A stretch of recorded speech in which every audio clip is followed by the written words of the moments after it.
Hi అండి. నేను మీ మాధవిని. మన ఇంట్లో మిగిలిపోయిన అన్నంతో 5 నిమిషాల్లో గుమగుమలాడే, నోరూరించే స్ట్రీట్ స్టైల్ ఎగ్ ఫ్రైడ్ రైస్‌ని సింపుల్ అండ్ టేస్టీగా మన ఇంట్లో ఉండే పదార్థాలతోనే ఎలా చేసుకోవాలో చూపిస్తాను. ఒక్కసారి గనుక టేస్ట్ చేశారంటే వారంలో 4 రోజులు ఇలానే చేయమంటారు. మరి లేట్ చేయకుండా రెసిపీ చూసేద్దాం రండి. ముందుగా మన దగ్గర ఉన్న రైస్‌ని బట్టి మనం ఎగ్స్ అనేది తీసుకోవాలండి.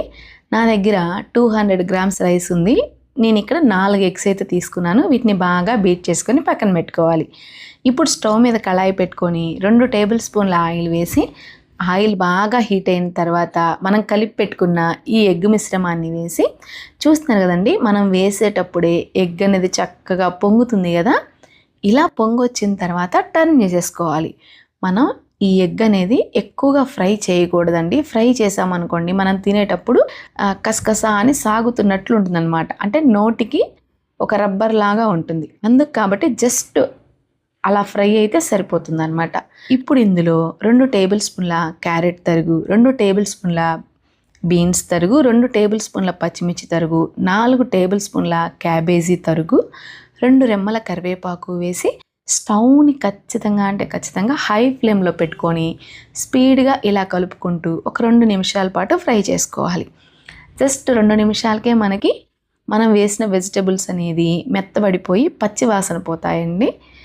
ఇలా ఫ్రై చేసుకున్నాం కదా. ఇప్పుడు ఇందులో ఉడికించి పెట్టుకున్న రైసు, 1/2 టీ స్పూన్ కారం, 1/2 టీ స్పూన్ నల్ల మిరియాల పొడి, 1/2 టీ స్పూన్ తెల్ల మిరియాల పొడి, 1/2 టేబుల్ స్పూన్ ఉప్పు వేసి స్టవ్ని హై ఫ్లేమ్లో ఉంచుకొని ఇలా స్పీడ్గా కలుపుకుంటూ 1 నిమిషం పాటు ఫ్రై చేసుకుందాం.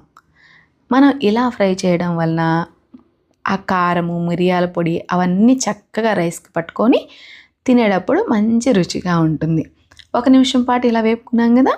ఇప్పుడు ఇందులో 1/2 table spoon soya sauce, 1/2 table spoon vinegar వేసి ఇందులోనే కొద్దిగా ఉల్లికాడలు, కొత్తిమీర తరుగు వేసేసి ఒకసారి బాగా కలిపి స్టవ్ ఆఫ్ చేసుకొని సర్వ్ చేసుకున్నాము అంటే సింపుల్ అండ్ టేస్టీగా street style egg fried rice ready అయిపోతుంది. వాళ్ళైతే కొంచెం అరోమాటిక్ పౌడరు అదనేది వేస్తారండి. నేనైతే ఇక్కడ వేయలేదన్నమాట. మన ఇంట్లో ఉండవు కదా అలాంటివి.